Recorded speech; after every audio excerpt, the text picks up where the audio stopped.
Muchísimas gracias. Muchísimas gracias, Luis, por la presentación. Muchas gracias a los compañeros que están presentes. Yo les voy a pedir, si es posible, que puedan prender un poquito la cámara. Me gustaría que nos podamos ver.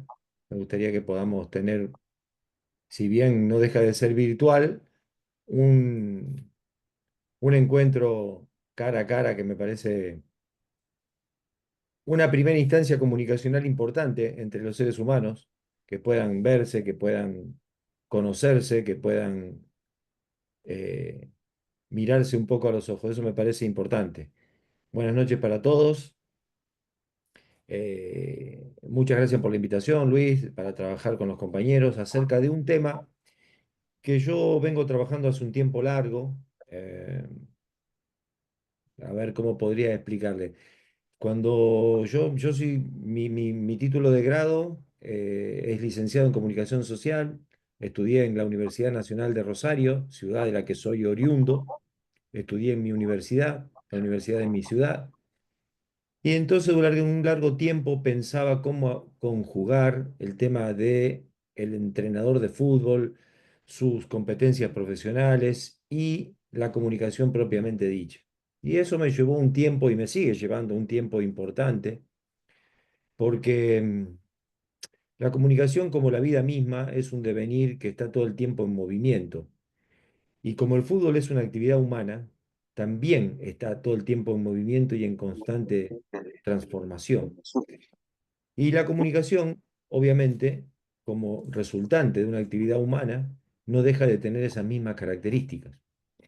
Sobre todo una actividad como el fútbol, en donde quienes ya tenemos algunos años, yo tengo 57 años, voy a cumplir 58 al 24 ahora de marzo, practiqué un fútbol que casi podría decirse que es otro deporte al que se practica hoy.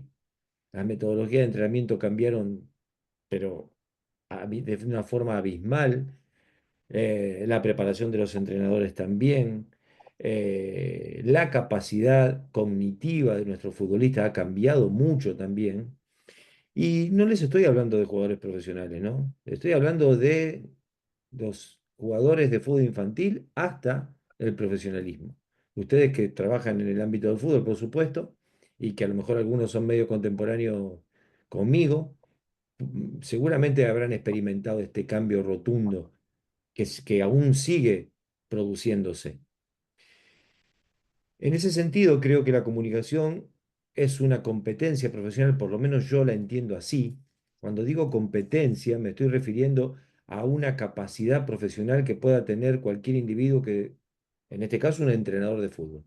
Bien, una competencia son todas aquellas cualidades, aquellos saberes que una persona posee para ser competente, para poder desarrollar, para llevar adelante un trabajo determinado. En este caso, ser entrenador de fútbol. Yo siempre digo que la profesión de entrenador es esencialmente comunicativa. Yo no podría nadie trabajar como entrenador sin un mínimo desarrollo de su capacidad comunicativa. Aunque no se proponga eso, aunque no tenga idea de eso, aunque ni siquiera repare en que tiene que desarrollar su capacidad comunicacional. En la práctica misma, los condicionamientos mismos que en la práctica se dan en términos comunicacionales, le va a hacer notar que que su performance como entrenador es limitada. Por el contrario, cuando desarrolla una buena competencia comunicacional, su performance profesional se multiplica de una manera verdaderamente notable. Y en ese sentido, vamos a trabajar algunas cuestiones que tienen que ver con la comunicación. Pero, como ustedes sabrán, la comunicación es un campo enorme, pero es un campo de estudio enorme. Y como en todo campo de estudio que es tan grande, para poder de alguna manera enfocarse, hay que ir restringiendo ese campo, porque si no es tan grande que no podemos abarcarlo. Yo les propongo un, un acercamiento a la comunicación, porque no tenemos mucho tiempo, solamente vamos a tener 4 encuentros, un acercamiento a la comunicación desde varias perspectivas. Una de esas perspectivas que tiene que ver con esta primera clase es con algunas teorías de la comunicación que a lo mejor a ustedes les van a resultar novedosas o nuevas, o a lo mejor alguno ya ha estudiado algo de comunicación y le es familiar, y que están dando vuelta en el ámbito del fútbol. Yo ya no estoy refiriéndome al entrenamiento, todavía estoy como un poco introduciéndome en el tema en términos generales. No estoy hablando de la sesión de entrenamiento, no estoy hablando de los espacios de interacción con los futbolistas, estoy hablando de la comunicación como un gran campo y del fútbol como un gran campo. Bien, y en ese sentido, lo que vamos a hacer en estos 4 encuentros es, vamos a conocer algunas teorías de la comunicación y cómo operan esas teorías de la comunicación en el ámbito del fútbol. Y cuando les dé ejemplo van a ver rápidamente a qué me estoy refiriendo. Después vamos a tener otro encuentro en el que les voy a presentar una teoría particular de la comunicación, que es la que yo trabajo, ahí sí, ya dentro del ámbito del fútbol propiamente dicho, en el entrenamiento. Y quiero ofrecerles a ustedes algunas herramientas de esa teoría de la comunicación que entiendo que les pueden ser útiles para el desempeño de su trabajo profesional. No quiero de ninguna manera yo en este curso proponerles a ustedes que estudien comunicación, porque no es este el momento, no es este el ámbito, ni ese es el objetivo de este curso. El objetivo de este curso es que yo, como comunicador y entrenador, pueda ofrecerles a ustedes algunas herramientas que les sean útiles concretamente en el ámbito de trabajo diario de ustedes. Ese es el objetivo que tiene este curso. Ahora, para que yo pueda hacer eso, necesito explicar algunas cuestiones previas que espero que a ustedes no les resulten tediosas, aburridas, etc. En el tercer encuentro, vamos sí a enfocarnos un poco más en la comunicación, el entrenamiento y el desarrollo de esa competencia comunicacional para mejorar nuestros entrenamientos. Bien. Y en el último encuentro vamos a trabajar ya propiamente en la competencia comunicacional. ¿Cómo podemos desarrollar esa competencia profesional? ¿Qué le puedo aportar yo a ustedes que les sea útil para que ustedes puedan ir desarrollando esa competencia profesional que les ayude a trabajar mejor como entrenadores? Ese es mi objetivo de este curso. Espero poder cumplirlo, espero no aburrirlos, espero no cansarlos y les pido por favor que cualquier cosa, en cualquier momento, abran el micrófono y me pregunten. No hay preguntas tontas, no hay preguntas desubicadas, no hay preguntas, este, no hay preguntas, ¿cómo podría decirle? Que no sean válidas. Toda pregunta es válida en este ámbito en el que todos estamos al mismo nivel. Eso es otra cuestión que quiero proponerle. Acá me invita Luis a que yo pueda dar puedo trabajar con ustedes sobre un tema que yo vengo trabajando hace un tiempo. Y la única diferencia entre ustedes y yo es que yo me he dedicado un poco más a estudiar esto que ustedes. La única. ¿Bien? Eso no significa nada. Ya voy con vos, Nehemías. Eso no significa nada. Significa que yo tengo cierta especialización en un tema. No significa que tengo la verdad. No significa que Yo tengo yo la les idea. vaya a dar recetas, no significa que yo les diga a ustedes cómo tienen que hacer su trabajo, ni mucho menos. Sí los invito a que este ámbito en el que vamos a trabajar estos 4 días sea de pura horizontalidad, ¿bien? Porque yo también quiero aprender de ustedes. Entonces, no pensemos en la clase tradicional donde se supone que hay un profesor que sabe más que los alumnos y que viene a enseñarles a ustedes. Lejos de mí está todo eso. Lo que yo vengo es a compartir algún conocimiento que he adquirido en la universidad, en la práctica diaria, en la misma profesión que tienen ustedes, y a contarles algunas cosas que salen bien y algunas cosas que no me salieron bien. Y en virtud de eso ir compartiendo. Sí, Nehemías, te escucho. No, sí, profe, de antemano en el pequeño introito, en la pequeña introducción a la que hizo, la verdad que Yo creo que en los tiempos actuales, en la era contemporánea moderna, un entrenador debe saberse comunicar muy bien, dependiendo del tiempo, el lugar, el espacio y también en qué trabajas, si trabajas con niños, formativa, con reservas, con equipo primera, porque siempre he dicho que cuando trabajamos con niños somos formadores educadores, son otro tipo de palabras, otro tipo de consejos. Cuando estás con los jóvenes ya cambia el lenguaje y cuando estás con un equipo primera, obviamente mucho mejor, pero no, la verdad, profe, agradecido por toda esta pequeña introducción. Como usted dijo, no, cada quien tiene su metodología, cada quien tiene que hacer su propia historia, cada quien tiene que estudiar, cada quien tiene que trabajar para irnos formando como entrenadores. Y uno como entrenador siempre tiene que andarse capacitando, siempre tiene que andar escuchando charlas, siempre tiene que andar superándose día a día, no para ser mejor que nadie, sino para autosuperarse todos los días. Y nada más que la comunicación. Le da un ejemplo, no imagínese un tipo como Flick, como Ancelotti, hablar con las estrellas mundiales que ganan millones y millones. Entonces, hasta para eso es importante la comunicación, saber cuándo y cómo llegar a ellos. Entonces, eso también va con la empatía y saber cómo llegar. Por eso la comunicación para el entrenador, para mí es muy importantísimo. Saber cómo te vas a dirigir en un lugar y un espacio con uno y con otro. Y también tiene que ver el conocimiento del técnico, del cuerpo técnico, cómo llegar a los jugadores. Pero esa es mi humilde opinión, profe. La verdad, muchas gracias por todo y atento a su charla.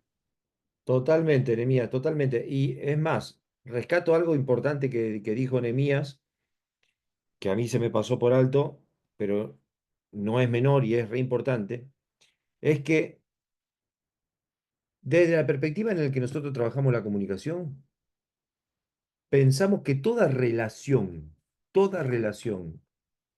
deportista-entrenador es una relación pedagógica, siempre, en todo nivel, desde el fútbol infantil, en la escuelita de fútbol, hasta el superprofesionalismo, entendemos que es una relación pedagógica. Entonces, si es una relación pedagógica, se abre todo un universo de competencias vinculadas a las formas de compartir, a las formas de transmitir conocimiento, que siempre apoyadas en la comunicación, también son deudoras de otras ciencias como la pedagogía.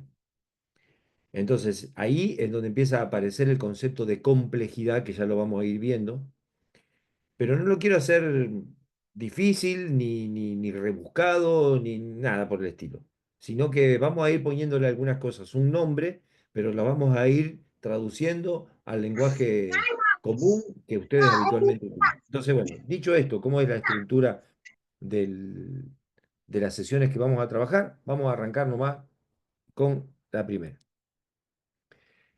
Yo les conté recién que vamos a trabajar algunas teorías que a mí me las enseñaron en la universidad, que a lo mejor ustedes las han escuchado o habrán escuchado a lo mejor a estas personas, que verdaderamente aportaron muchísimo al estudio de la comunicación en muchos campos, fundamentalmente por el tiempo, como decía Nemía, por el tiempo histórico en el que aparecen estos investigadores, se volcaron más a ciertos campos que en otros, pero que en el transcurrir del tiempo, esas teorías fueron aplicándose a otros campos, como por ejemplo el deporte. Y en este sentido, hay un señor que se llama Harold Laswell, que nació en Estados Unidos, y que inventó una teoría que se denominó la teoría de la aguja hipodérmica. ¿Alguno ha escuchado esto? Sin vergüenza, ¿eh? Porque no tienen por qué No, conocerlo, no, pero a lo mejor profe, alguien lo para conoce. nada. Bien, No, profe, no. bueno. La teoría de No, la aguja hipodérmica aparece en Estados Unidos en la década del 40, ¿bien? Eh, Después de la guerra, y se enfoca fundamentalmente en Estados Unidos, el estudio que hace Laswell, se enfoca fundamentalmente en la comunicación política. Recordemos que en esa época los medios de comunicación más importantes que existían en la humanidad, en primer lugar eran los diarios, en segundo lugar era la radio, y muy por atrás recién venía la televisión.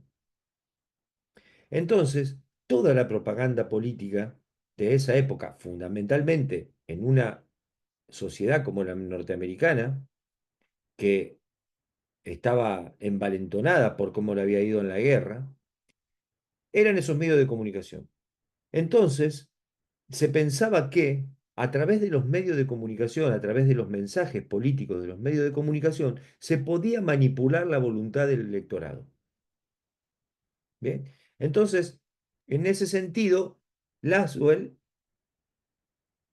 crea una, una metodología que, para estudiar la comunicación y cómo era ese efecto en las grandes audiencias, reduce a estas palabras, a estas preguntas. Laswell dice, en función de las noticias, de la comunicación y de los acontecimientos que se difundían a través de los diarios y las radios en ese momento, decía, él se preguntaba, ¿quién dice qué, por qué canal o en qué canal, a quién y con qué efecto? Laswell decía que, respondiendo a esas preguntas, yo puedo entender qué intencionalidad tiene esa comunicación. Bien, dice, ¿quién dice qué? En este caso podría haber sido el gobierno de Estados Unidos, el, las Fuerzas Armadas de Estados Unidos, las empresas que querían comercializar determinado producto, los, las radios o los periódicos que querían bajar determinada ideología o apoyar a determinado candidato o apoyar eh, a determinada partido político, ¿bien? Ya me está hablando de quién es el enunciador. Si yo puedo determinar quién es el enunciador, puedo empezar a inferir cuáles son las intencionalidades de ese mensaje. ¿A través de qué medio? Bueno, si utilizo la radio, en ese momento era a través de un medio masivo. Yo quería llegar a grandes audiencias a través de esos mensajes. ¿Y a quién se lo dirijo? ¿A la masa trabajadora? ¿A los empresarios? ¿A los jóvenes? ¿A las madres? No sé, a quienes tienen poder de voto, a quienes tienen poder de decisión, según quien lo dijera, si era una empresa que comercializaba, no sé, electrodoméstico, el mensaje iba a ir seguramente orientado al ama de casa, etcétera, etcétera. ¿Y qué efecto causaba eso? El efecto que se esperaba que causara era el que la comunicación quería que se causase. Por eso se llama a esta teoría la teoría de la aguja hipodérmica. Era como si se pudiera inyectar mensajes a grandes audiencias y esos mensajes así inyectados producían un efecto en el comportamiento de las personas. Bien, como dice acá, se creía que se podían inyectar ideas y valores directamente a las mentes de los receptores. Y en alguna medida, esto sigue funcionando así. Si nosotros pensamos en qué se apoya el mensaje publicitario hoy en día, es en esta teoría. En esta teoría lo que busca es inducir a la compra, es inducir al voto, es inducir a determinadas ideas. Y todavía, a pesar de que ya se ha demostrado con muchísimos estudios psicológicos y demás, esta teoría sigue estando en pie. Y mucha comunicación política, mucha comunicación de marketing y mucha comunicación en los grandes medios de televisión siguen reproduciendo esta lógica de la teoría de la aguja hipodérmica. ¿Bien? Y de alguna manera nosotros como entrenadores, también sin darnos cuenta, cuando metemos ideas a nuestros futbolistas en las sesiones de entrenamiento, sin dar espacio a que nuestros futbolistas puedan pensar lo que nosotros les decimos, estamos utilizando esta teoría. Fíjense cómo estas teorías, sin darnos cuenta, se han metido en el inconsciente colectivo de las grandes poblaciones, que nosotros mismos somos capaces de reproducir estas teorías sin ni siquiera haberlas conocido. ¿Bien? ¿Estamos más o menos entendiendo a dónde voy? Sí, profe, Llevemos para esta mí, teoría, perdón, ya te dijo Anemía, llevemos esta teoría a un ámbito concreto que nosotros escuchamos todos los días. Ustedes y yo fundamentalmente hago mi mea culpa, a pesar de entender de comunicación, prendo la radio y escucho programas de televisión o programas de radio que viven todo el tiempo tratando de meter un entrenador en un equipo, tratando de meter, de llevar agua para el molino de un equipo que anda bien o que anda mal o que necesita cambiar de técnico o que quieren voltear a un técnico. Esto funciona así todo el tiempo. Todo el tiempo la teoría de la aguja hipodérmica en la comunicación, en el fútbol, en los programas de fútbol, olvídense que funciona así. Sí, Nemías, te escucho. Sí, sí, profe. O sea, como usted dice, vemos que es una teoría que aparece en la década de los 40, pero para mí ha venido evolucionando bastante, porque usted sabe que la comunicación, como el derecho y otras ciencias, tiene que ser un fenómeno que se adapta a la necesidad de la sociedad. Entonces, ahorita lo vemos bastante, como en los periodistas. Mire, por ejemplo, usted es entrenador y periodista, ¿no? Y también hay No, yo muchos. periodista no. No, no, no soy periodista, soy licenciado en comunicación social y si quieren, te metiste en un terreno espectacular para darme pie. El periodismo es apenas, desde nuestra perspectiva de los cientistas sociales que nos dedicamos a la comunicación, es apenas una técnica, por decirlo de alguna manera, en la que un comunicador puede desempeñarse. Sí, profe. Sí creo que el periodismo, y ya te dejo de nuevo, el periodismo utiliza ciertas herramientas devenidas de estas teorías para intencionalmente instalar determinados mensajes. ¿Bien? Sí, profe. Bueno, como le vuelvo y le repito, usted es licenciado en comunicación social. También hay otro técnico que sigo que también es licenciado en comunicación social, que es creo que lo debe conocer, profe Martín Anselmi. Entonces, yo Claro, pondero mucho porque, por ejemplo, veo que usted y él, cuando da sus charlas, al tener este tipo de herramientas de comunicación, lo hacen muy bien, saben llegar a sus jugadores. Entonces, yo la verdad es que es algo que pondero. Pero hablando, volviendo al tema de la aguja hipodérmica, es algo que siempre la prensa lo ha hecho. Tal vez en esa época era la radio, los diarios, ahorita son las redes sociales, el TikTok, el YouTube, y vemos como los licenciados en comunicación social que narran o salen en la televisión dando la comunicación, promocionan a uno que otro entrenador y cosas así, pero como dice, para mí es una herramienta que ha venido evolucionando según las necesidades de la humanidad. Y eso es todo, profe. totalmente. Y acá abrimos otra vez otra puerta con la falsa, pero recontra falsa, idea de la objetividad. No existe absolutamente la objetividad en las ciencias sociales, en ninguna. Si yo en este momento soy el jefe de redacción de un diario de fútbol o soy el productor general de un programa de fútbol, y cuando me siento en la reunión de producción para definir qué contenido vamos a mostrar en el día de hoy, en esa selección de contenidos ya hay una intencionalidad, porque voy a seleccionar un contenido y voy a dejar otro por fuera. Voy a considerar un contenido que es más importante que otro y le voy a dedicar más espacio. Voy a considerar un contenido que puede tener interés para cierto público y para otro no. Ya ahí mismo aparece la subjetividad de quien está produciendo ese contenido. No hay manera, no es una mentira el tema de la objetividad en las ciencias sociales, por supuesto, en la comunicación en particular, menos aún. Como entrenador también es imposible ser objetivo en términos de elección de jugadores, por ejemplo. No hay una objetividad.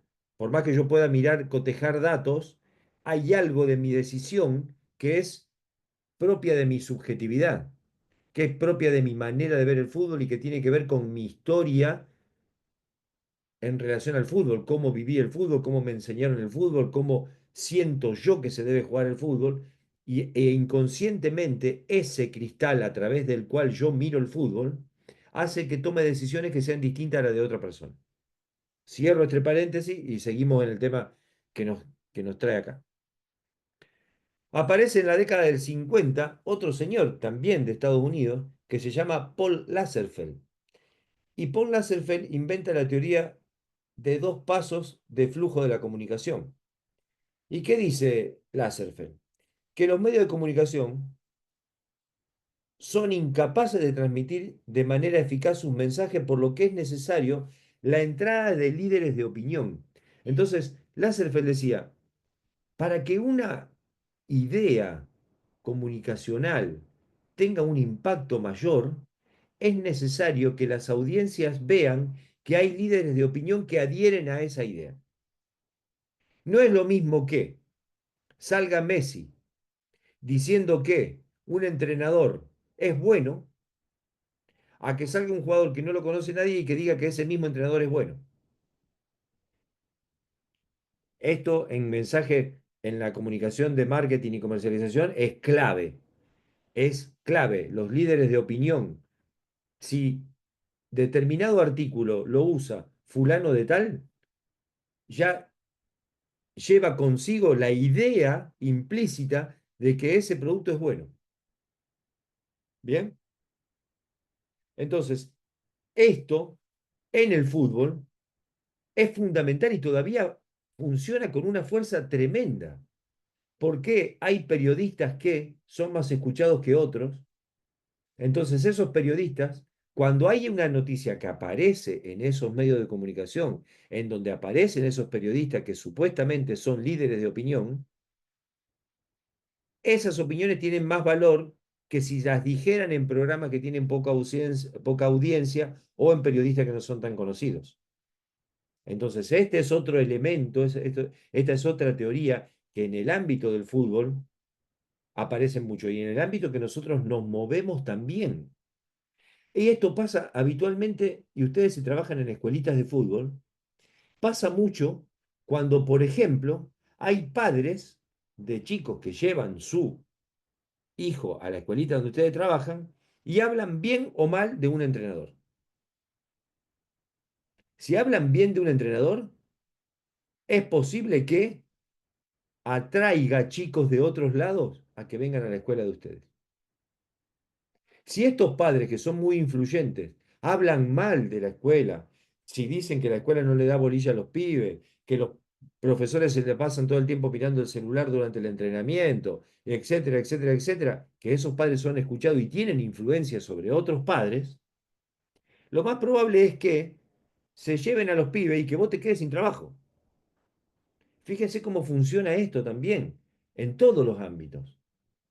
Entonces, estas ideas, estas teorías que parecen en principio que estarían pasando muy lejos de nuestro trabajo, muy lejos de lo que nosotros hacemos todos los días, muy lejos de los ámbitos donde nosotros nos movemos, están absolutamente intrincadas en esos ámbitos, están absolutamente metidas y mezcladas en nuestra tarea diaria. Por eso, de alguna manera, conocer esto, no quiero que sean, no pretendo que ustedes sean especialistas ni nada, sino que las traigo un poco para entender ciertas lógicas de cómo funciona la comunicación humana y cómo también, sabiendo esto, yo puedo ir al cruce de estas teorías para aprovecharlas a mi favor. Sigamos con el mismo ejemplo que acabo de dar recién. Si yo dirijo a una escuela y yo soy el coordinador de esa escuela y tengo 5, 10 entrenadores y nuestro trabajo depende de la cantidad de chicos que tengamos, porque esos chicos pagan la cuota todos los meses. A nosotros nos apasiona el fútbol, somos profesionales, sí, pero necesitamos, como decimos acá en Argentina, tenemos que llenar la heladera, ¿no? Tenemos que llenar la nevera, tenemos que comer todos los días, tenemos que mantener nuestro trabajo, tenemos que cobrar todos los meses nuestro salario.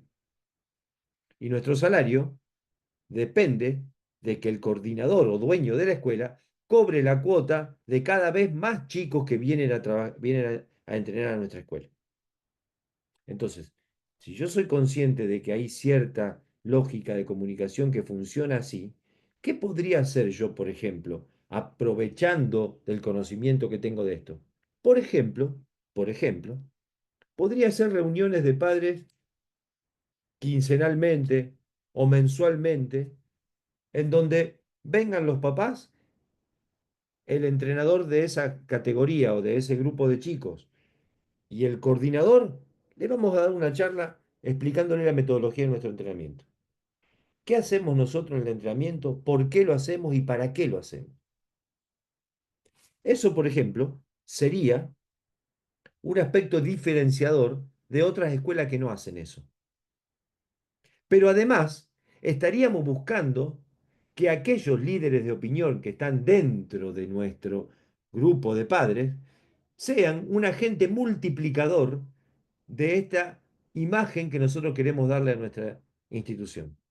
Entonces, seguramente esos padres que asistieron a esa reunión, en donde pudieron preguntar sobre la metodología de entrenamiento que le aplican a su hijo, en donde pudo darse cuenta de que el entrenador de su categoría es una persona que estudia y es preparada, seguramente va a hablar con padres o con madres para influenciar su comportamiento respecto de a dónde podría llevar un niño a aprender fútbol. Bien, por eso es importante conocer alguna de estas lógicas de funcionamiento para poder sacarle provecho. Bien, conozcamos otra teoría más. En la década del 60 aparece Marshall McLuhan, gran investigador de la comunicación.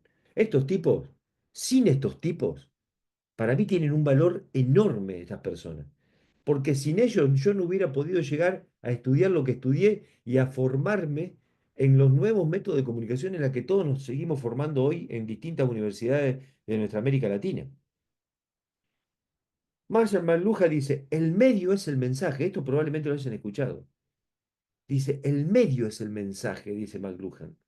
Y esto es clave en la comunicación moderna.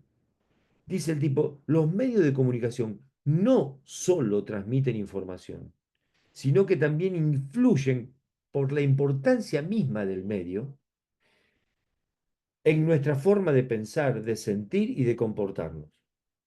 Por lo tanto, el medio en sí mismo moldea la percepción del mensaje, de la misma forma que lo hace su formato.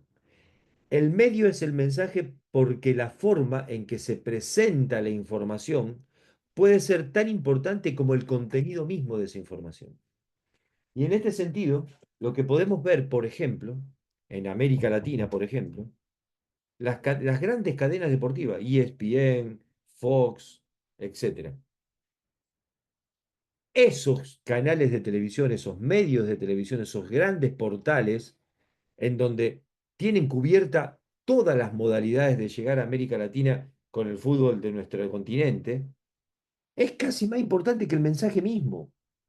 Si aparece en ESPN, si aparece en Fox, si aparece en DirecTV, el poder de influencia que tienen esos medios de comunicación sobre las grandes hinchadas de los equipos de fútbol es, pero, tremendo.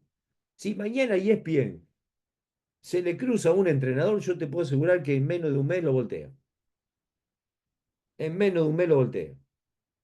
Por más que el tipo gane, le van a encontrar que el tipo sale por la noche a beber, le van a encontrar que no pasa la cuota alimentaria a su hijo, le van a encontrar que se pelean con los jugadores, le van a encontrar que tal cosa, que tal otra, y empiezan a torcer la imagen de ese tipo, hasta que finalmente lo van a tumbar.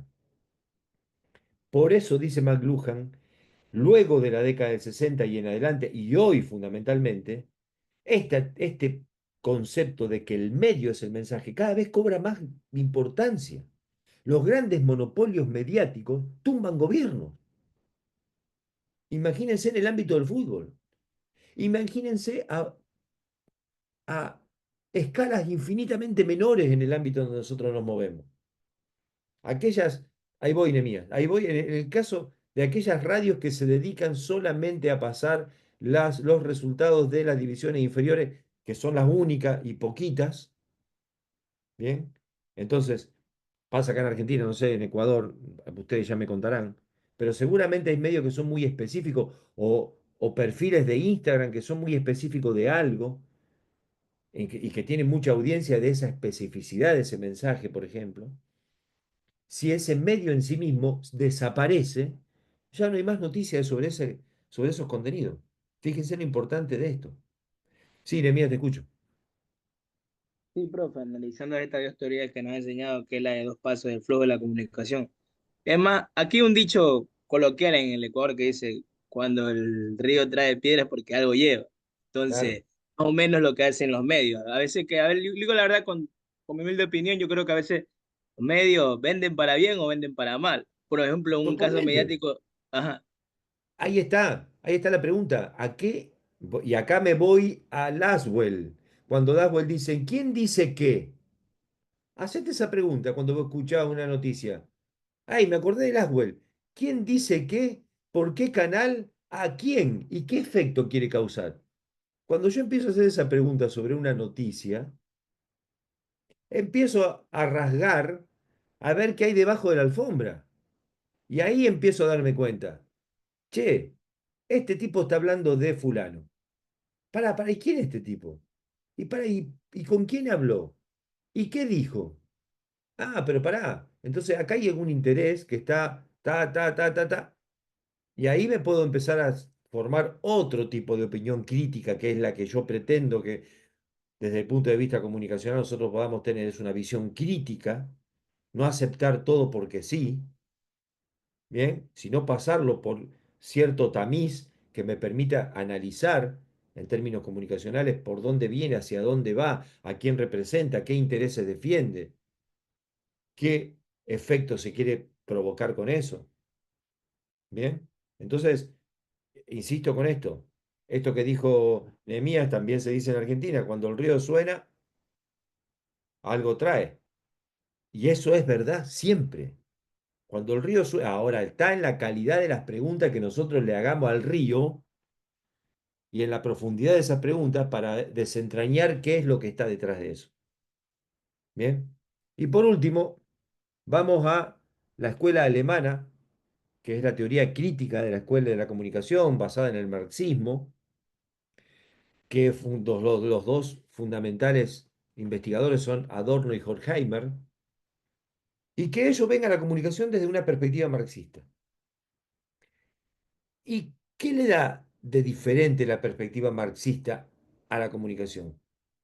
Y lo diferente y novedoso y revelador desde esta perspectiva es que ellos entienden a la comunicación como una mercancía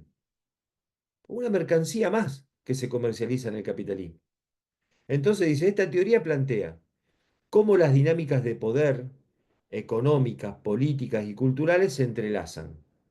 A través de una lente crítica se pueden identificar cuestiones estructurales y prácticas que perpetúan la desigualdad y la opresión. También se reconocen las oportunidades para la resistencia al cambio social, la democratización de los medios, etcétera, etcétera. Adorno y Horkheimer dicen, pará, la comunicación es un bien que se comercializa. ¿Quién lo comercializa? Los grandes medios de comunicación. Y ese proceso es el mismo que se utiliza para hacer un bien material. Cualquier bien material que a ustedes se les ocurra. Hay un proceso de producción, un proceso de comercialización y un proceso de distribución de ese bien, que en este caso es la comunicación. ¿Bien? Entonces, Adorno y Horkheimer dice, estos culturales, estos bienes comunicacionales, ¿a quiénes se les venden? ¿A qué precio se les venden? ¿Con qué intencionalidad se venden? ¿Bien? Y cómo por el mismo método hay posibilidades de resistir a esos grandes medios de comunicación. Entonces, de esta perspectiva crítica, Adorno y Horkheimer y la Escuela Alemana de Frankfurt van a decir, pará, acá lo que están tratando es de idiotizarnos a todos. ¿Por qué? Y porque producen eh, determinadas, eh, determinados mensajes que son avalados por determinadas empresas a través de la pauta publicitaria, por ejemplo, para que nosotros pensemos determinada cuestión o no pensemos determinada cuestión. O los medios de comunicación a ustedes no les experimentarán. Hay semanas que aparecen un montón de noticias para que nos olvidemos de las noticias que realmente interesan. Bien, en el ámbito del fútbol, cuando hay una cuestión política por detrás, ¿qué aparecen en los medios de grandes medios de comunicación? ¿Esos problemas que son importantes o aparecen sí tal técnico se peleó con tal jugador, o a tal jugador lo encontraron una noche tomando en un bar, o si tal jugador sale con la estrella de la televisión actual, etcétera, etcétera? Entonces, esta manera crítica de ver la comunicación de la escuela alemana aporta también una mirada súper interesante en el fútbol. Y a mí me interesaba traer estas teorías a, a este curso, porque cuando nosotros hablamos de la comunicación en el fútbol, o la que hablamos de la comunicación y el fútbol, estamos hablando de esto, porque el fútbol es un campo tan grande que puede ser abarcado desde la perspectiva de la comunicación desde distintos puntos de vista. Uno de esos puntos de vista que influyen en el trabajo del entrenador son los medios de comunicación, por ejemplo. Y ahora vamos a ver cómo, en el caso concreto, cada una de estas teorías opera en el campo de la comunicación del fútbol. Entonces, por ejemplo, a través de la teoría de la aguja hipodérmica, es necesario crear héroes y villanos. Esta teoría necesita de crear confrontaciones para poder provocar determinados efectos, introduciendo esos mensajes en las grandes audiencias.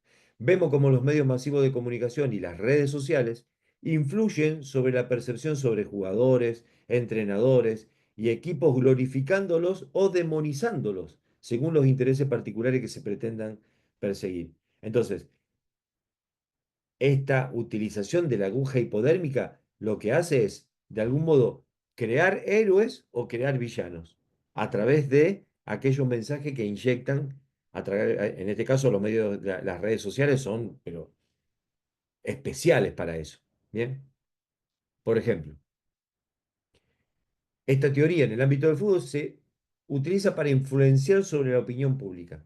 A través de determinadas narrativas u opiniones que se presentan a través de los medios de comunicación, pueden influir directamente en la opinión de los públicos acerca de los arbitrajes, acerca del rendimiento, acerca de los espectáculos.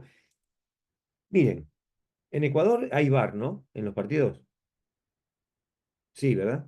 Sí, profe, en todo lo que el campeonato de primera dice. Si yo quiero sembrar la duda sobre las decisiones del VAR, la utilización de la teoría de la aguja hipodérmica cae como anillo al dedo. Por el contrario, si hay determinados intereses que hacen, por ejemplo, cuando supongo la Federación Ecuatoriana de Fútbol, como la Asociación de Fútbol Argentino, estaba al inicio de la implementación del VAR, bueno, señores, era una decisión tomada por ambas federaciones, había que implementarlo. Para implementar eso, yo necesito toda una corriente de opinión pública que esté a favor de la implementación de esa metodología, de ese sistema. Entonces, ¿qué mejor que apelar a este tipo de teoría de la comunicación para eso? Utilizando todo un arsenal de medios de comunicación y de redes sociales que lo que busca es la aprobación del aficionado del fútbol en la implementación del VAR y sobre todo,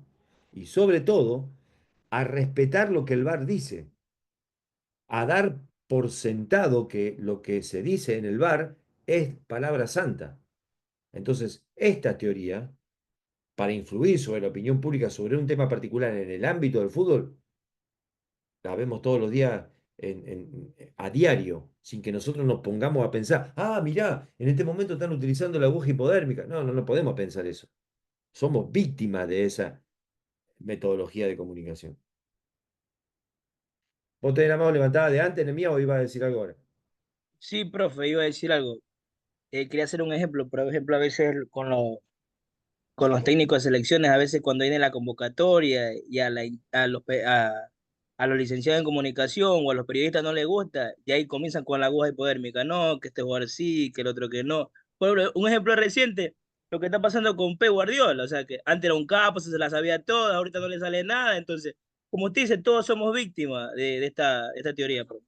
Eso es todo, Por hermano. eso tenemos, por eso aparece la escuela crítica alemana que me permite a mí salir al cruce de esos medios de comunicación de una perspectiva crítica y poder darme cuenta que esos tipos no lo tengo que escuchar, yo tengo que escuchar otra cosa que me aporte a mí algo que me haga crecer, algo que me haga reflexionar, algo que me haga discutir en otro nivel sobre esos mismos temas. Porque podemos seguir hablando sobre el mismo tema.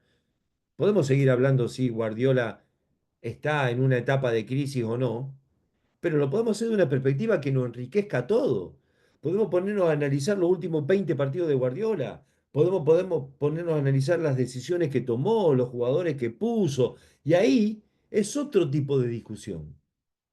Es una discusión en la que todos nos enriquecemos, es una discusión en la que todos aprendemos, es una discusión en la que vamos a escuchar voces de personas que verdaderamente estudian cómo juega el equipo de Guardiola y que nos puede aportar alguna mirada que nos va a servir a nosotros para trabajar con los chicos que trabajamos todos los días.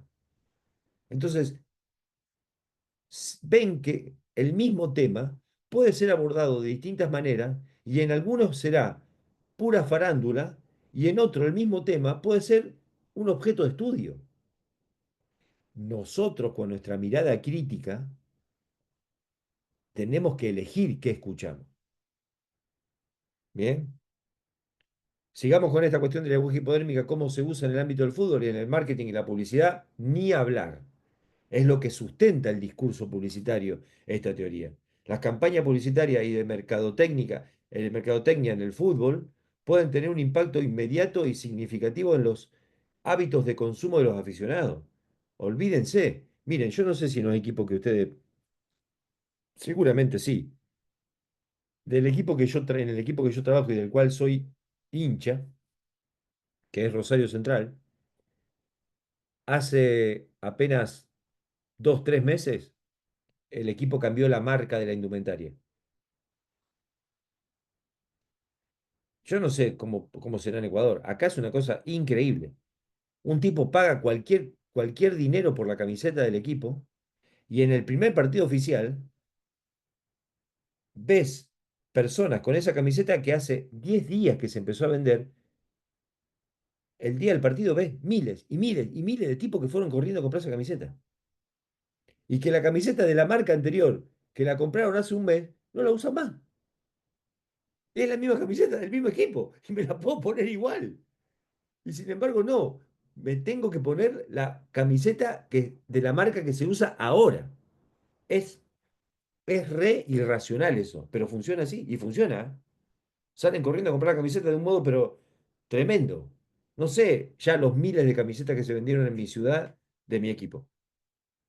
Una cosa increíble. Entonces, fíjense cómo el discurso publicitario y el discurso de marketing está sustentado en esta teoría.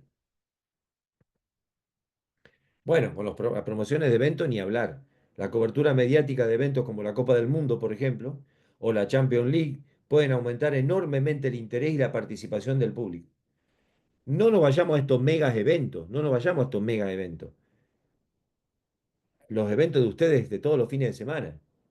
Nosotros necesitamos que vaya gente a ver a los chicos, por muchas razones, porque pagan la entrada, porque consumen en el kiosco y nos dejan un dinero extra, porque necesitamos el apoyo de los padres, porque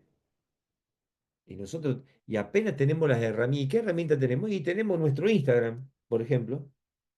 Y bueno, ¿cuántos usuarios tenemos? ¿Cuántos seguidores tenemos? Y tanto. Y nosotros tenemos que, no sé, tratar de llegar a 5.000 suscriptores, 5.000 seguidores, etcétera, etcétera. Y a través de esos medios de comunicación en nuestra pequeña escala, sin quererlo, nosotros también reproducimos tratamos de influir en la voluntad de aquellos que consumen nuestros medios de comunicación. Y por último, el comportamiento de los hinchas. ¿Cómo funciona esta teoría en el comportamiento de los hinchas? Ni hablar.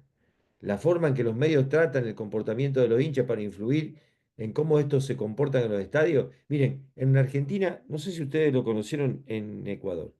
Yo tengo una tremenda crítica y sí me gustaría, creo que hay algunos estudios académicos que abordaron el tema. En Argentina había un programa en la década del finales de los 90, me parece, sí, un programa que se llamaba El Aguante. No sé si alguno de ustedes lo conoció alguna vez. Bien. Era un programa que se daba en un canal de deportes muy famoso en Argentina que se llama TIC Sport. Es un programa que los protagonistas eran los hinchas de los equipos. Bien. Pero fundamentalmente se enfocaba en los hinchas de los equipos del ascenso argentino, no tanto lo de primera división, sino el ascenso. Y particularmente el ascenso de la provincia de Buenos Aires, donde hay la mayor cantidad de equipos de eso. Y donde hay muchísima rivalidad entre esos equipos. Y entonces empezó a generarse lo que nosotros denominamos en la Argentina la cultura del aguante. ¿Y qué era la cultura del aguante? Y la cultura del aguante es yo me la aguanto más, yo soy el que peleo más, yo soy mi equipo el que tiene más huevo, mi equipo el que va al frente, mi equipo el que se enfrenta con la policía, el que todos los domingos va y se caga trompada con la hinchada contraria. Y eso es tener aguante, es dejar cualquier cosa por mi equipo, es dejar la familia, es dejar mi trabajo, es dejar cualquier cosa. Eso fue la cultura del aguante. Eso le hizo tanto mal al fútbol argentino, pero tanto mal, que yo supongo que en un punto eso se empezó a notar de manera tal que ese programa desapareció. Pero quedó instalada ese concepto de la cultura del aguante en todo el fútbol argentino. Entonces hoy se dice que la hinchada que más aguante tiene, es esa hinchada que se puede enfrentar a cualquier cosa.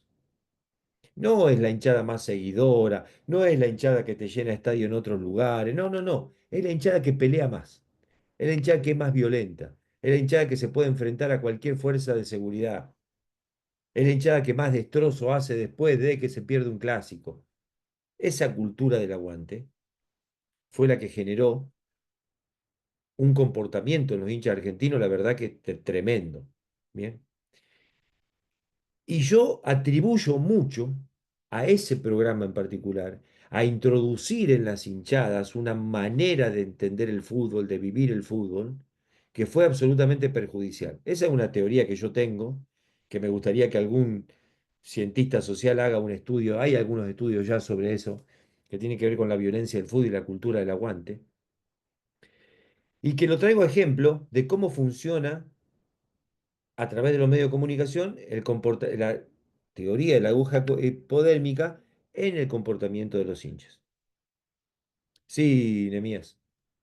Sí, profe, el punto que usted está hablando es muy fundamental, porque yo creo que desde ahí se instaura la cultura en Argentina y en los demás países subdesarrollados que vienen detrás de Argentina, como Ecuador, Bolivia, Colombia, lo que son las famosas llamadas barras bravas, profe.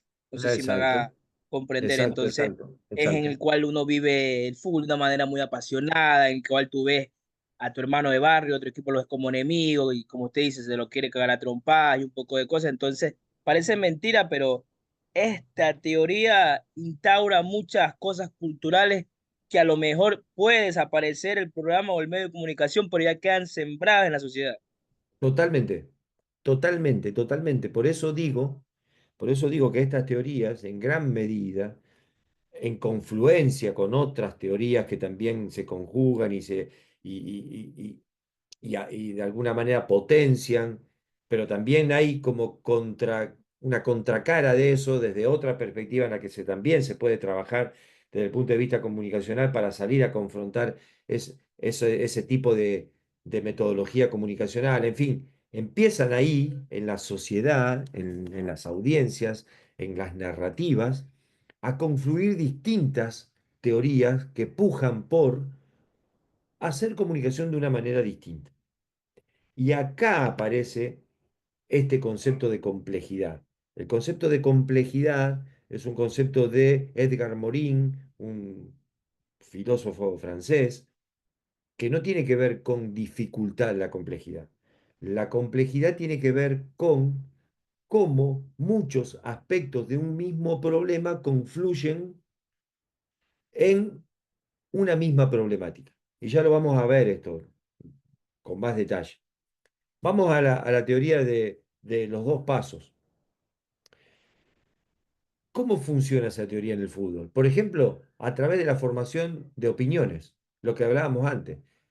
La percepción que tiene el público sobre ciertos jugadores, equipos o decisiones arbitrales puede estar significativamente influenciada por quien opina sobre eso.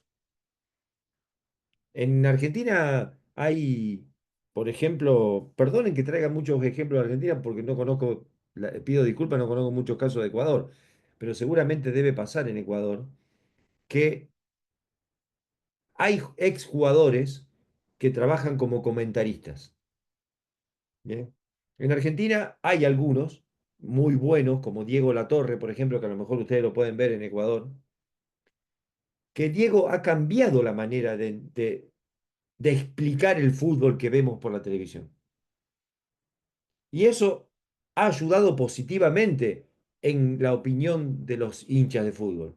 ¿Por qué? Porque él tiene una mirada totalmente distinta a la que tiene un periodista común y corriente que a lo mejor nunca jugó al fútbol y te explica lo que vos estás mirando. Hay tipos que se han hecho millonarios explicando lo que vos estás mirando. Decís, puta, pero si lo que me está explicando es lo que acabo de ver, ¿qué me suma su comentario a mí? ¿En qué me enseña este tipo como un líder de opinión a través de su comentario en la televisión? Nada, no me está enseñando nada, me está diciendo lo que yo estoy viendo. En cambio, hay otras personas, como por ejemplo Diego Latorre, en donde explica tácticamente algunos movimientos de los jugadores, en donde explica otras opciones de resolución de una misma jugada, en donde explica lo que puede sentir un futbolista, porque él fue futbolista de ese nivel en determinadas circunstancias. Y eso le agrega valor infinito a ese tipo de opiniones.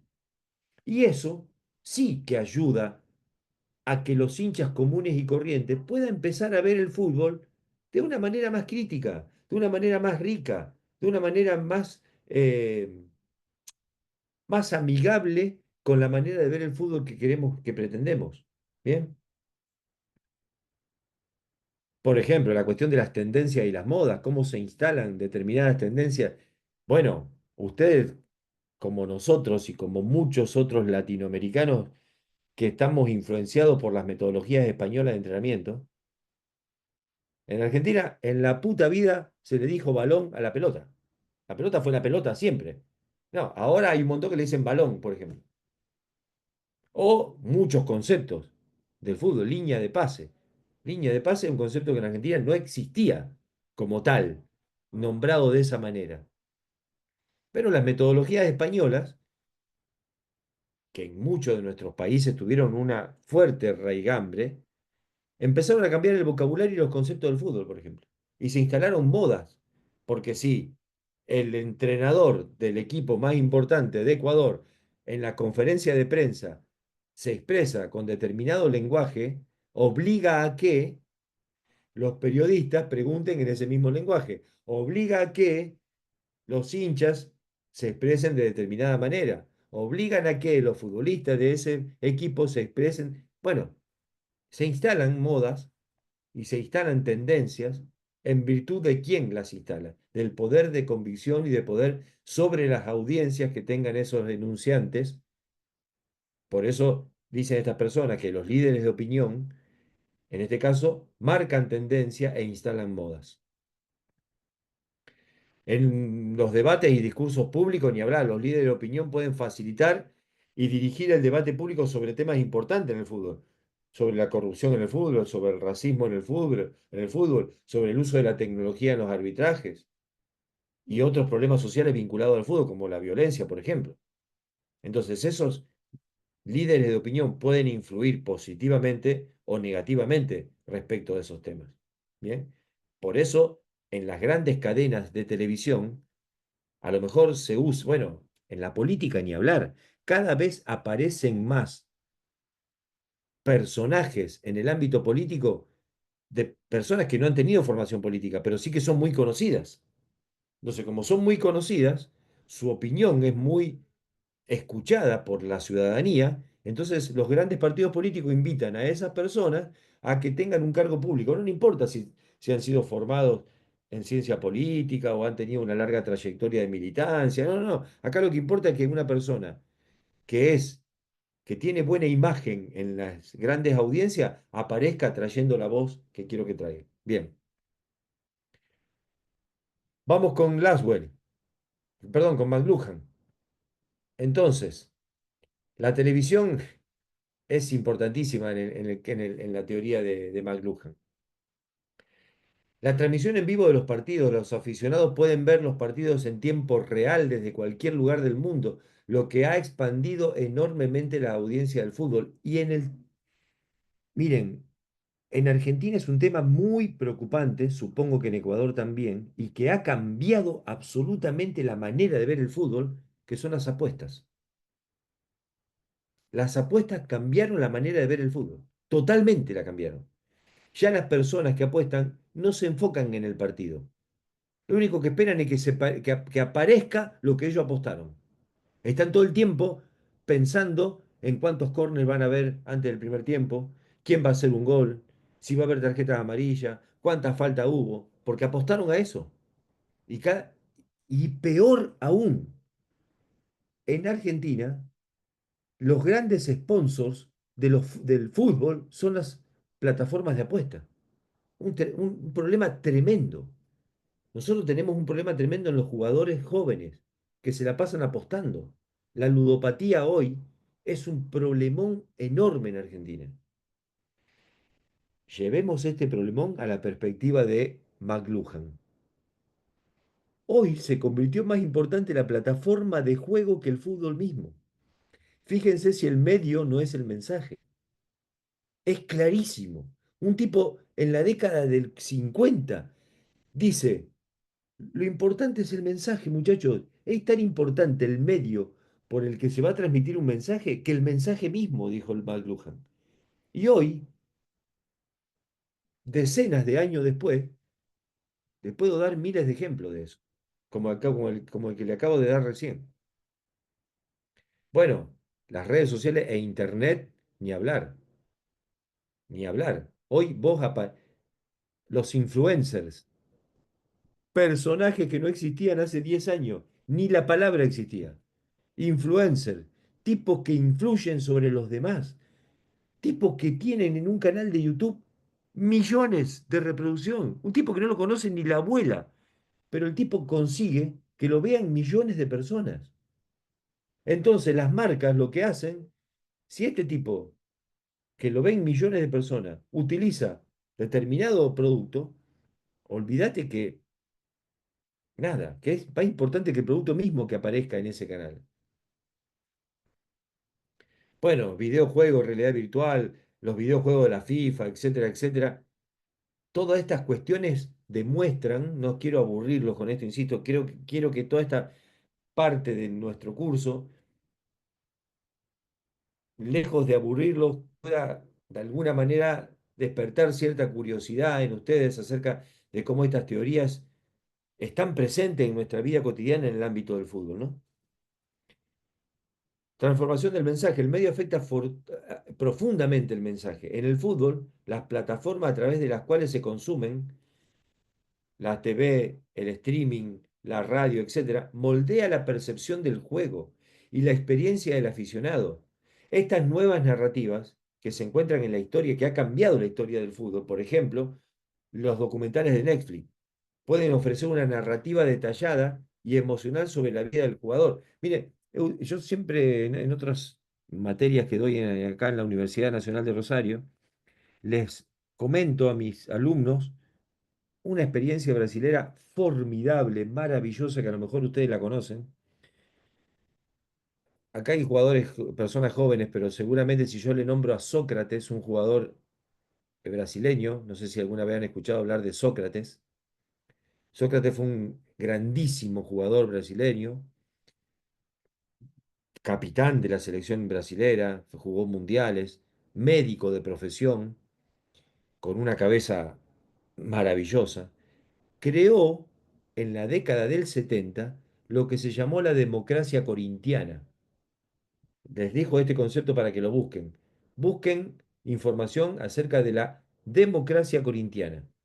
Todo un movimiento durante la dictadura de Brasil. Sócrates jugaba en el Corinthians y el Corinthians se transformó en la primera experiencia democrática en Brasil, de la mano de Sócrates y de sus compañeros y de los dirigentes. En el Corinthians, durante la dictadura brasilera, en el Corinthians existía democracia, todo se votaba. La elección del entrenador, los sueldos, la manera en que viajaba el equipo, eh, todo se dirimía por el voto democrático. ¿Bien? Es más, si ustedes ven una camiseta de Sócrates del Corinthians de esa época, van a ver que en la espalda, donde ahora llevan los nombres los futbolistas, decía democracia. Era, pero pongámonos en situación, ¿no? Dictadura de Brasil, estaba todo prohibido, un equipo de fútbol representó una resistencia a ese modelo de, a ese modelo político opresor en un país tan grande como Brasil. Bien, entonces, ese tipo de cuestiones, llevándolo al medio que es el mensaje, ha cambiado la percepción de cómo se ve el fútbol. Sí, Nemías. Es que, profe, parece mentira que a veces, como yo digo, no, el fútbol es una herramienta de transformación social a veces. Por ejemplo, mire, el Corinthians instauró una cultura política de la democracia, que tal vez Totalmente. en el poder estatal de Brasil estábamos bajo una dictadura, lo cual lo vivió en muchos países como Argentina, en la época de Videla, de Ecuador. Entonces, Exacto. parece mentira, pero el fútbol influye mucho en el comportamiento social de un poder estatal, de una sociedad. Entonces, para mí es muy importante todo este tipo de teoría que usted ha dicho, porque tiene mucho que ver con el comportamiento de un Estado como de nosotros como seres humanos dentro de esa sociedad. Totalmente. Y a raíz de eso, esta teoría de Horkheimer y Adorno de la Escuela Crítica de Frankfurt, desde una perspectiva marxista, lo que hace es estudiar a la comunicación y a los medios de comunicación en función de los intereses que representan. Entonces, esos intereses se materializan a través de las narrativas que se muestran en los grandes medios de comunicación. Bien, dice, los grandes medios de comunicación corporativos tienen el poder de moldear la narrativa alrededor del fútbol en este caso. Esto, bueno, en Argentina en este momento, hay un importantísimo tema en debate que tiene que ver fundamentalmente con esto. En Argentina hoy se está debatiendo si los clubes de fútbol tienen que ser sociedades anónimas o seguir siendo sociedades civiles sin fines de lucro como lo son hasta hoy. En Ecuador ustedes creo que tienen la modalidad de que hay dueños de equipos, son empresas en Ecuador, ¿no verdad? Sí, sí, No, profe, no, así pregúntame. es, así es. Bien, bueno, en Argentina no. En Argentina los clubes de fútbol no tienen dueño. Los dueños son los socios, las personas que nos asociamos al club. Y cada 4 años elegimos el gobierno de ese club, como si fuera un gobierno de una ciudad, de un país. Todos los socios del club vamos a votar a nuestro club y elegimos al presidente y a los cargos. Tienen un periodo de 4 años. A los 4 años, si hacen las cosas bien, los socios los reelegimos y si no, elegimos a otro. Bien, no tiene dueño, es una propiedad social cada club. Bien, a lo mejor esto cuesta un poco entenderlo a aquellas personas que no saben cómo es este sistema. Pero lo que quiero decirles es que el presidente de un club en Argentina no puede hacer lo que quiere.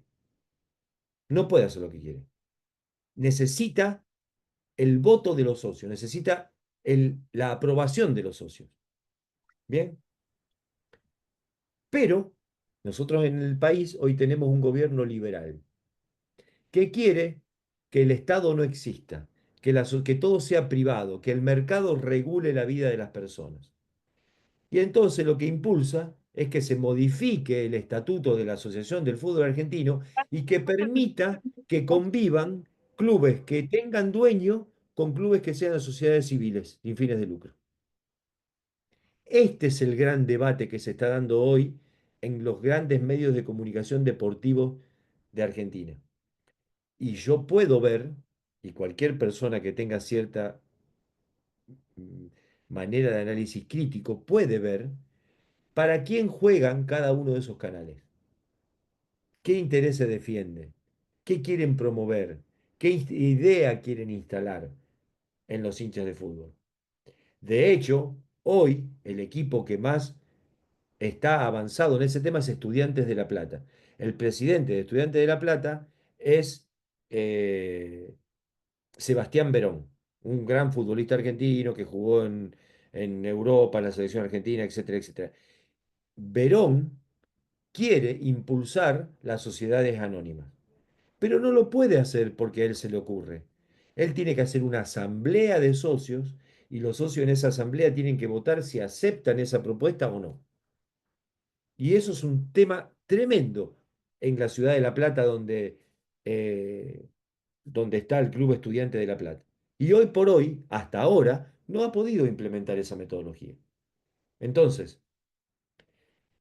para llevar agua a su molino, Verón necesita acumular poder a través de los medios de comunicación que muestren que las sociedades anónimas deportivas son beneficiosas.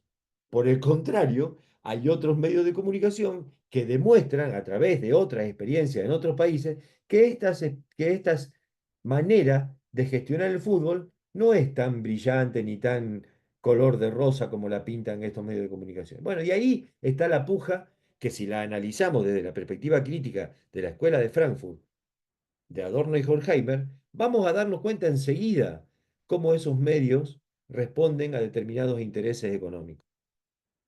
Pero como también puede haber otros medios que ofrezcan una resistencia crítica a esas posturas. Bien, bueno, vamos a pasarlo porque no lo quiero aburrir con esto. Yo esto se lo voy a dar a Luis en un PDF para que ustedes lo puedan tener. Así que vamos a, vamos a pasar. Y acá voy a dejar de compartir porque me gustaría que prendamos la cámara, que me digan cómo vamos hasta acá, si les resulta aburrido, si tenemos algo para debatir. Ya llevo casi una hora, Luis, y estoy empezando, me voy a apurar un poquito más. José Pablo, que créeme que qué interesante, qué importante que es este tema de la comunicación y es algo que aquí en los institutos eh, no dan esta materia. Y créeme que yo me siento muy complacido de que nuestros estudiantes tengan la oportunidad de escucharte, de aprender este tema porque es muy importante. Entonces, de antemano, de mi parte, excelente exposición y continuemos que los alumnos pues opinen al respecto. Bueno, sí, bueno, gracias, Luis. Chicos, los que quieran participar, su opinión, ya les digo, meta nomás. ¿Me permite, profe? Por supuesto, Alexander. Muchísimas gracias. Vamos bien, excelente. Me quería acotar nomás que claro que lo conocemos a Sócrates. Acabó el fútbol, vino de entrenador de Liga de Quito en el 96. Como Mirá. jugador, espléndido. Como técnico, un fracaso contundente. Estuvo 3 meses, creo que perdió todos los partidos y salió, nada más. Oh, pobre. Y, Sí, sí, y sí, y además tuvo un final trágico, pobre, porque era adicto al alcohol, Sócrates, y murió de una sí, enfermedad, murió de cirrosis, realmente, pobre tipo, eh, padeció mucho el final de su vida con esa enfermedad que terminó matándolo. eh, pero, pero bueno, eso no, que no le haya ido bien como entrenador no invalida lo que su, hizo como técnico, sí, sí, como jugador. como Y, deportista, y otra como... cosa, profe, también lo de las sociedades civiles. Hay varios equipos que quieren hacerse sociedades anónimas, pero están en ese camino. La mayoría son, como usted dice, en Argentina, como socios. MLEG está en unas elecciones también con sus socios. Los conocemos del tema de los equipos Yo así. Ah, verdaderamente creo que esta es una opinión personal, esto es mi opinión, porque los clubes de fútbol, como seguramente pasa en todos los países latinoamericanos, es- están fuertemente arraigados a la historia de cada uno de los lugares donde existen esos clubes. Mi club, en la ciudad donde yo vivo, Rosario, tiene dos clubes. En esta ciudad no hay River, no hay Boca, no hay nada. Acá vos nacés y el día de tu nacimiento ya te hacen socio o de Central o de Newell. No hay manera de que vos elijas nada. O sea, esto es de generación en generación. Mi viejo era de Central, yo soy de Central, mis hijas son de Central, mis nietos van a ser de Central, eso ya te lo garantizo. El origen fundacional de nuestros clubes tiene un fuerte raigambre popular. Mi club, Rosario Central, fue fundado el 24 de diciembre de 1889 por los obreros del ferrocarril que trabajaban en el ferrocarril inglés como ha pasado en muchos países latinoamericanos, los ingleses trajeron el ferrocarril y los trabajadores trajeron el ferrocarril y trajeron el fútbol los ingleses. Entonces los ingleses que venían de Inglaterra, que eran el personal jerárquico de esas empresas, jugaba al fútbol y enseñaron a jugar al fútbol a los obreros de los lugares donde funcionaban esas empresas, y así se funda mi club. Rosario Central tiene un profundo arraigo popular de los trabajadores. Por el contrario, el otro equipo de mi ciudad, que es Newell's Old Boys, que además tiene un nombre en inglés, y eso no es menor, nosotros nos llamamos Club Atlético Rosario Central porque la estación de trenes donde se jugó la primera cancha era la estación Rosario Central, era la estación de trenes ahí. Newell's tiene un nombre inglés porque lo fundó el director de una escuela inglesa. Entonces, el origen socioeconómico de ese club fue diametralmente opuesto al de mi club. Ese club era de la alta sociedad, mi club era de lo popular. Y hoy, eso sigue, de alguna manera, sigue manteniéndose.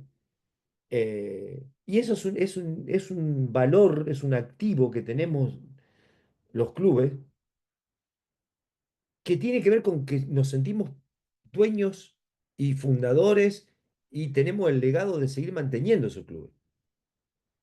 Entonces, esta fuerte raigambre de ser una sociedad civil sin fines de lucro, porque así se llama la figura jurídica de los clubes, sociedades civiles sin fines de lucro, porque no, los clubes no tienen que ganar dinero, sino que el dinero que ganan tiene que reinvertirse en el club, en mejoras en el estadio, en comprar mejores jugadores, en pagar a los entrenadores de divisiones inferiores, como en mi caso, que yo trabajo en la división inferior de Rosario Central, en que tengamos buenas canchas, que tengamos eh, buena indumentaria para entrenar, materiales, que mi hija chiquitita juega al vóley en Rosario Central. Entonces el club tiene que tener buenos gimnasios para que las nenas jueguen al vóley y todos los deportes que se hacen en nuestro club. Hoy el Club Rosario Central tiene 100.000 socios en nuestra ciudad.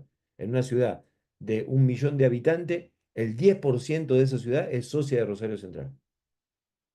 Nosotros hoy tenemos un estadio que si todos los socios quisiéramos ir a ver un partido, no entramos, porque el estadio tiene capacidad para 50.000 espectadores nada más.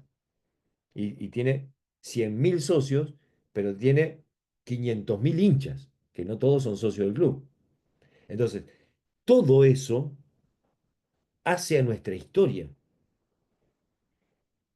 Es difícil que una figura como la sociedad anónima, donde desde la noche a la mañana un tipo se cree dueño de un club que tiene 135 años. Es difícil.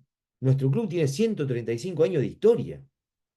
No se puede vender un club, no se puede vender el patrimonio de un club y un tipo haga lo que quiera con ese club. Bueno, dicho esto, que es una cuestión política personal, simplemente iba para, de alguna manera, eh, expresar determinadas ideas que, según el interés que se tenga, se ponderan más o menos en los medios de comunicación en mi ciudad y en Argentina. Era un ejemplo como para, que es un tema candente, que es un tema importantísimo hoy en el fútbol argentino, y cómo se va complejizando, porque esto tiene que ver de manera directa con la política a nivel nacional. Porque si nosotros tuviéramos en Argentina un gobierno de otro signo político, este tema no estaría ni en agenda. Este tema ni se discutiría. Este tema estaría, pero en una carpeta en el último cajón del último escritorio, lleno de polvo. Pero Correcto. no. Pero hoy tenemos un signo político que es muy afín a la cuestión de la propiedad privada, del mercado, etcétera, etcétera, y donde cree que todo lo regula el mercado y que el Profe, Estado no existe, etcétera. Sí, yo más veo eso como algo, como una política pública que quiere instaurar el gobierno de turno, el gobierno liberal de Javier Milei, como sabemos cuáles son sus ideas políticas totalmente, y, totalmente. y todo tipo de cosas. Pero lo que usted habló es muy interesante, lo último, porque cada equipo tiene su sentido de pertenencia, tiene sus tradiciones culturales, por ejemplo, usted habló de la historia. Por ejemplo, acá lo más importante, los equipos más populares son del Barcelona, el MLE, que salen del mismo barrio, el Astillero, por eso que se llama el clásico el Astillero. Se habla de la historia del MLE, que el fundador fue un fundador de la empresa eléctrica, por eso es que le dicen los eléctricos, entonces también Barcelona tiene su historia. Entonces yo creo que ese es el sentido de pertenencia, sus tradiciones culturales que uno como hincha no debe tal vez perder. Pero yo pienso, en mi opinión personal, yo creo que los clubes argentinos deben seguir como se manejan. Solamente como a quién aplicar esa la aguja de la juga podérmica que quieren instalar lo que ellos quieren con lo que está de turno. O sea, yo más lo veo como una política pública que quiere instaurar el gobierno de turno, que es el gobierno liberal de Javier Milei. Ese es mi punto de vista. Totalmente, totalmente, totalmente. Bueno, vamos a seguir, así no le robo más tiempo. Vamos a seguir. Bien, la comunicación, y ahora vamos a hablar de la comunicación con un pequeño agregado que tiene que ver con esta palabrita que es en el fútbol. Recién hablamos de la comunicación y el fútbol. Ahora me quiero enfocar en la comunicación en el fútbol. Entonces, si yo concibo la comunicación en el fútbol, tengo que entender que esto tiene que ver con los equipos de trabajo. Entender la comunicación en el fútbol incluye las interacciones y esta palabra para mí es, en términos comunicacionales y en términos de entrenamiento y en términos de cómo se entiende el fútbol, es clave. Es interacción, acción e interacción. Entonces, entender la comunicación en el fútbol es entender que incluyen las interacciones referidas a la planificación del trabajo durante el entrenamiento, competencia, organizativas y convivencia. Es decir, en esos ámbitos entiendo que la comunicación tiene pertinencia cuando hablamos de la comunicación en el fútbol, ¿no? Y ya vamos a ver de qué manera y a través de qué. Pero bueno, la conformación de equipo es una cuestión comunicacional para mí. ¿Por qué es una cuestión comunicacional? Porque eso implica interacciones. Y la comunicación, desde la perspectiva que yo lo veo, son interacciones. La interacción entre personas, esto mismo que estamos haciendo nosotros acá, interactuando, ya por sí mismo es un comportamiento comunicacional. Por supuesto que tiene injerencia en el entrenamiento con los futbolistas. Todo el proceso de entrenamiento es esencialmente comunicacional. Y cuando digo esencialmente comunicacional, no me refiero solamente a la oralidad que un entrenador expresa durante el entrenamiento. Para mí, la sesión de entrenamiento es un elemento comunicacional. Cómo dispongo en el campo los espacios para entrenar es una cuestión comunicacional. Las interacciones que provoco a través de los ejercicios es comunicacional. Y fíjense que todos los ejemplos que le estoy dando no tienen nada que ver con hablar. No tiene nada que ver con hablar. No dije nada que dijera, hay que decir con determinado énfasis, determinado tono de voz, determinado... No, le estoy dando ejemplos comunicacionales que no incluyen la oralidad. ¿Bien? Otro componente. ¿Por qué se da la comunicación en el fútbol? ¿En qué momento? En la competencia. En la competencia es un espacio, pero absolutamente comunicacional. ¿Por qué? Nuevamente, porque incluyen las interacciones entre futbolistas con el entrenador, como así también las charlas técnicas, el entretiempo, los análisis posteriores y las interacciones con los rivales. Interacciones con los rivales son interacciones comunicacionales. Y todas esas interacciones están mediadas ¿por qué? Por la pelota. El elemento mediador comunicacional en la competencia es la pelota. Estoy acá mostrando una perspectiva de la comunicación en el fútbol desde una mirada comunicacional, ¿no? ¿En dónde tiene injerencia también? En las tomas de decisiones, porque esas tomas de decisiones incluyen las interacciones con otros actores importantísimos, dirigentes, coordinadores, gerentes deportivos, periodistas, padres de los alumnos, jefes de los entrenadores. Y así puedo llegar al infinito nombrando distintos actores con los que nosotros interactuamos. Los que estamos acá, seguramente todos trabajamos en el fútbol formativo. Bien, trabajaremos con, infiero eso, ¿no? No sé, capaz que hay gente que trabaja en el profesionalismo, pero creo que la mayoría trabaja en el fútbol formativo. En el fútbol formativo hay actores que son claves e importantísimos, porque de esos actores depende el salario nuestro. Como les dije el ejemplo antes, los padres de los niños que van a la academia donde ustedes trabajan, son los que nos pagan los sueldos a nosotros. Entonces, las interacciones comunicacionales con esos actores no puedo subestimarlas. No puedo subestimarlas. Bien, por ejemplo, ya vamos a ahondar también en eso. Y después incluyen las interacciones con otros actores del ámbito del fútbol, tales como la familia, los futbolistas, los hinchas, los periodistas, etcétera, etcétera. Entonces, para mí, la comunicación en el fútbol incluye todas estas dimensiones que acabo de darle. Eso es para mí la comunicación en el fútbol. Entonces, eso de alguna manera, no de alguna manera, eso lo que hace es delimitar el campo en el que yo me voy a mover en términos comunicacionales. Por fuera de esto, por supuesto que la comunicación trabaja e interviene, pero yo no estoy, no me voy a meter por fuera de esto. Yo voy a trabajar en este rango de dimensiones. En estos campos me voy a mover en términos comunicacionales. Que si ustedes lo miran bien, son lo que ustedes habitualmente manejan.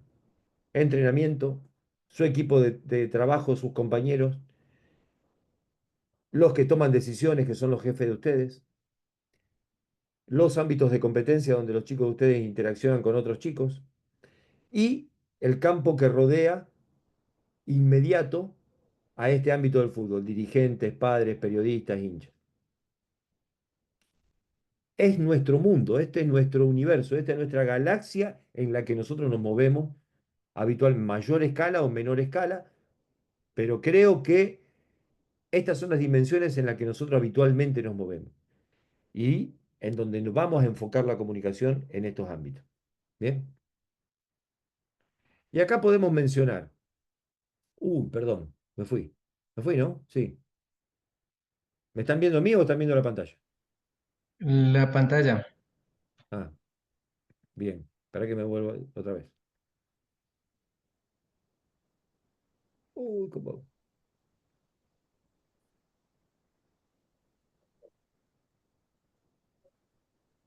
Oh,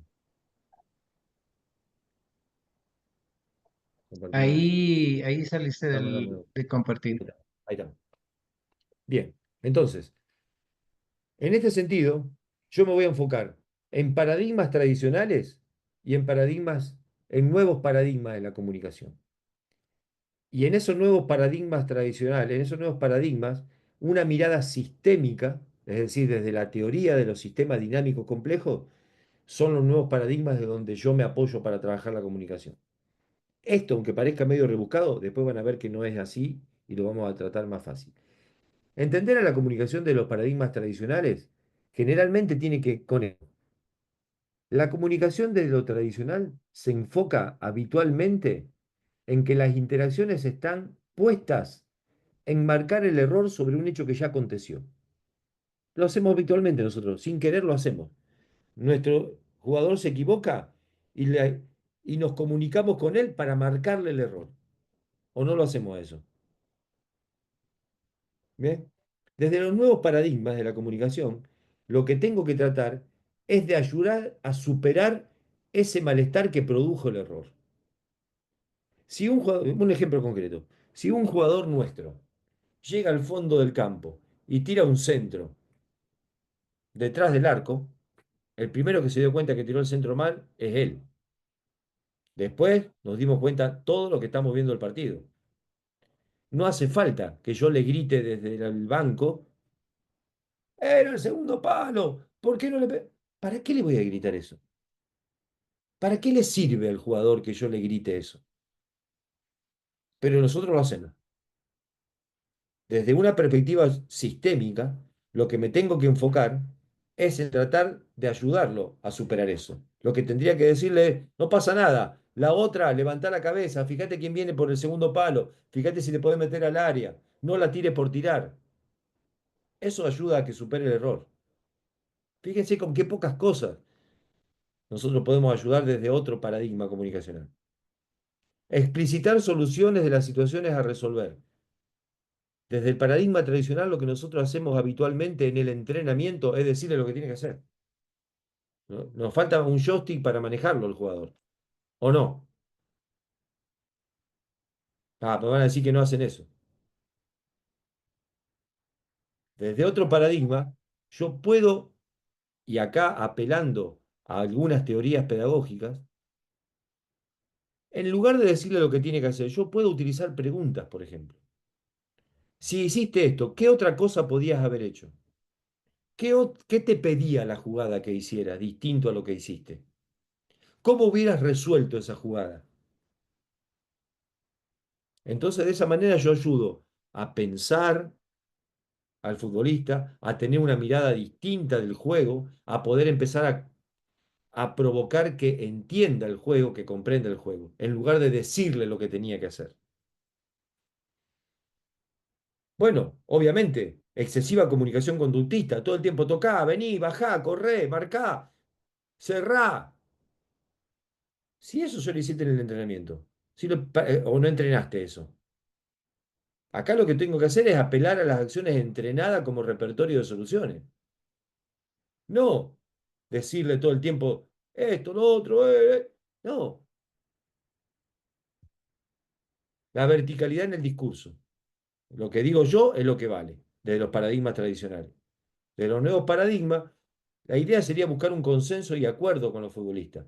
Siempre el entrenador es el responsable, no estoy diciendo que no. Siempre el entrenador el cabeza de grupo, siempre el entrenador el que tiene la responsabilidad de tomar decisiones. No estoy diciendo eso, que no.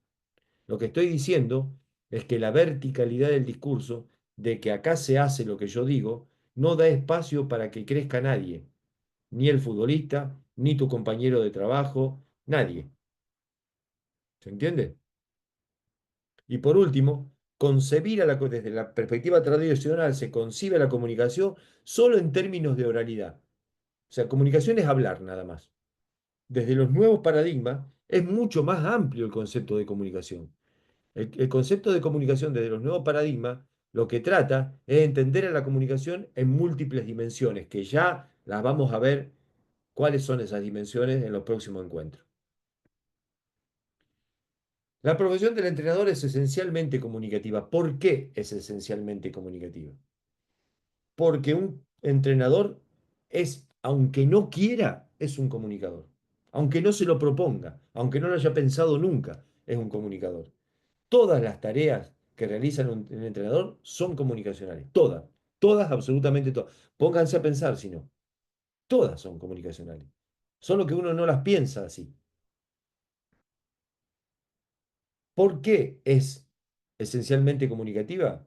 Porque la comunicación es elemento articulador en todas las situaciones que me toca actuar. La comunicación es lo que articula con otros ámbitos, con las acciones necesarias para el desarrollo del trabajo. Yo articulo con los padres, articulo con los jugadores, articulo con mis compañeros, articulo con los periodistas, articulo con el que vende las hamburguesas en el kiosco, porque yo también tengo que pensar que hay que comprar la hamburguesa para que se venda en la jornada, con los que nos hacen la ropa, con los que nos venden el material para el entrenamiento, con el tipo que le alquilamos las horas de cancha para poder tener nuestra escuela ahí. Todas esas acciones sin comunicación no se pueden hacer. Porque la comunicación es multimedial. La comunicación está mediatizada por múltiples componentes que condicionan los mensajes y la percepción de los mismos. Porque nada llega de manera directa. De hecho, esta comunicación está mediada por la tecnología. Sin la tecnología no podíamos estar haciendo esto. Y la percepción que ustedes tienen de mi mensaje, mediado por la tecnología, no sería la misma que si estuviéramos todos de manera presencial en un aula. La recepción de ese mensaje ahora está sucediendo en cada uno de esos lugares que hay cuestiones que están influyendo en nuestro mensaje. Uno mira el celular, el otro le presta atención a alguien de la casa que le está hablando, el otro a lo mejor está mirando un partido mientras nosotros estamos conversando, el otro está pensando que tiene hambre y ya se tiene que ir a comer y yo le estoy aburriendo. Todas esas cuestiones están influyendo en la percepción del mensaje que están recibiendo. ¿Bien? Por eso es esencialmente comunicacional el trabajo del entrenador. Porque la comunicación vehiculiza los procesos de aprendizaje. No hay proceso de aprendizaje sin comunicación. Porque las explicaciones que le damos a nuestros futbolistas son interacciones comunicacionales. Porque las reglas que ponemos en los ejercicios que hacemos con nuestros futbolistas tienen que ser explicitadas a nuestros futbolistas, porque la planificación que hacemos para los ejercicios la tengo que consensuar con mis compañeros. Entonces, sin comunicación no se mueve todo eso, porque esto es maravilloso, la comunicación crea mundos, esto es fantástico. La comunicación posibilita la creación de relatos alrededor de los cuales se genera la mística del equipo. Esto que nosotros le decimos a nuestros chicos, ¿se acuerdan cómo definimos los últimos 5 minutos de aquel partido que íbamos perdiendo? ¿Se acuerdan cómo ustedes reaccionaron? ¿Se acuerdan la fuerza que sacaron, la voluntad que tuvieron? Todo eso va generando una mística en nuestros chicos. ¿Se acuerdan que llovía un montón y sin embargo ninguno faltó al entrenamiento y entrenamos igual que un día que no llovió? ¿Se acuerdan el compromiso con ese compañero que no podía venir y entre todos lo fuimos a buscar y jugó y fue el mejor jugador del partido? Todo eso crea un mundo que solamente nos pertenece a nosotros y a nuestros futbolistas. Y todo eso solamente se puede hacer a través de la comunicación. Y por esa razón, la comunicación no puede escindirse, es decir, no puede separarse de nuestro trabajo. Bien, la comunicación no está fuera del fútbol, sino es una parte del todo, de esta mirada sistémica. El todo es más que la suma de las partes, dice la teoría de los sistemas dinámicos complejos. Entonces, la comunicación es una parte de ese todo. Bien, es equivocado pensarla como un componente externo al fútbol. Nosotros no podemos jugar al fútbol si no nos comunicamos. Es, no se puede escindir la comunicación, no se puede separar, no se puede eh, verla, concebirla por fuera. El fútbol una cosa y la comunicación otra. No, para mí no. Para mí es lo mismo.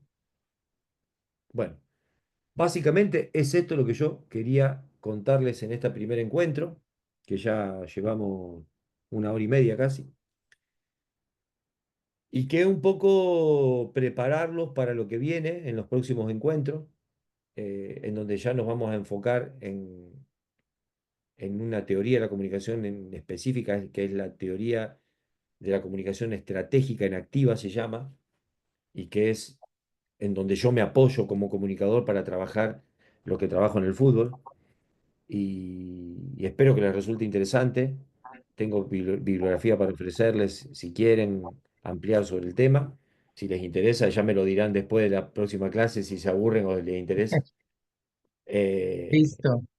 y nada, por mi parte, esto era lo que tenía para mostrarle hoy. No sé si quieren que charlemos un rato, si no piensen de todo esto qué le queda resonando en la cabeza y dedicamos 10 minutos de la próxima clase a, a traer aquellas dudas que tuvieron o aquello que le despertó y lo charlamos.